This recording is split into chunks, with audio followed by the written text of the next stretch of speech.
Welcome to another episode of Reframe for Resilience. I'm your host, Dr. Frank Douglas, and my guest today is Miss Jenny Evans. She's an author, a speaker, and an executive coach. Her book is entitled The Resilience Revolution, and her subtitle talks about looking at stress and relieving stress 60 seconds at a time. Miss Evans, welcome. Thank you so much, Dr. Douglas. I'm so excited to have a conversation with you because one of the things that really stuck out to me is how you're always looking for a better problem to solve, to reframe something. And I'm really excited to talk about how I personally and professionally reframe resilience. Well, thank you. Thank you very much. That is indeed my passion. And, how do we look at things differently? What fascinates me is that you come at stress from two sides, from the physiological, the hormones that affect various functions in the body, and you also come at it from the psychological. And you get people to understand the interaction between the two. And I'm just thinking that there must be many times when you have an option to either use the physiological metaphors or the psychological metaphors to enable people to see a better problem to solve, to Mhm. reframe. So tell us a bit about what you do, namely in terms of how you do what you do. Yeah. Most of us think that stress is a psychology problem, and we've all been taught there are all kinds of psychological stress management tools that we can all use to just sort of think our way out of feeling stressed. But the reality is that stress starts as a chemical reaction. Instantaneously, your body's producing adrenaline and cortisol, and it's these chemical physiological changes that create the negative psychological side effects. So, if all we're ever doing is addressing stress and resilience from a psychological perspective, we're only ever treating the side effects of stress. And so, how I reframe things for people is you have to first address things physiologically and correct your chemistry. And then you don't have so many of those negative psychological side effects.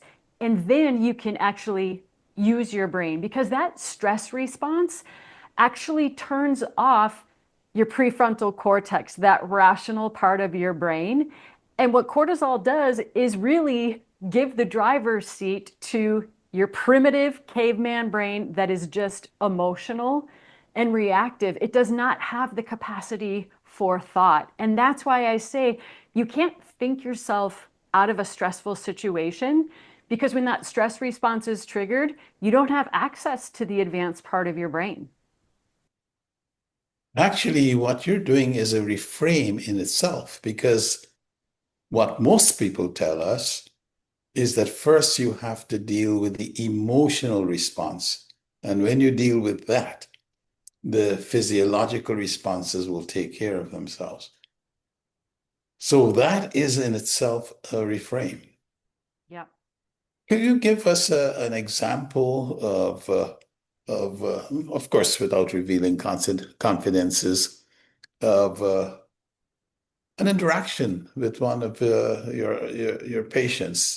Tell us a story, even if part of it to illustrate it is not, you know, uh, totally, direct. Uh, Give us a sense of how a conversation would go. Yeah. So I work with a lot of leaders and teams in corporate America. And, the last 5 years, there's been so many massive and rapid changes, so much unknown. And so I think, especially when I'm coaching somebody at the management level, where they're getting all of these changes and directives from top down, and it's their job to then communicate all of these changes to the people below them. Then they're getting their reactions to that while also trying to manage their own reaction. So it's so common, Dr. Douglas, when I'm coaching anybody in a leadership position, is it is so easy for that leader to become emotionally engaged and exhausted and burned out and reactive and really struggle with, how do I maintain my emotional center? How do I make better decisions, communicate more effectively? How do I prioritize the right things? But it's often such a struggle because they're trying to control their mind and their emotions that are really almost like a runaway freight train. It's really hard to do that. And so I teach people micro strategies to optimize their chemistry as well as their psychology. So when I'm working with a manager or a leader, one of the very first things that we talk about is that stress response. That is your biology doing its job. This is not a shortcoming. This is not a personal downfall. This is how your brain is designed to respond to stress.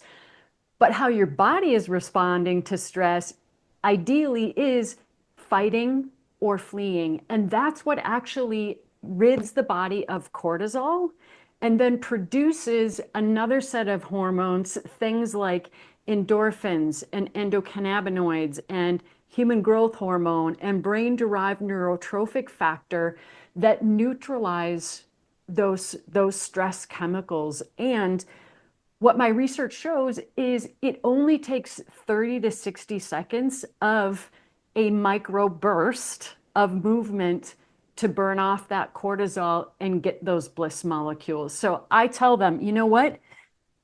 You're going into a meeting or you just left a meeting, close your office door or go into the handicap stall of the bathroom and do a short micro burst. You can do jumping jacks, squat jumps, shadow boxing. I have a whole series of things that people can do that mimics that fight or flight response that really plays out your body's biology the way it's designed to function.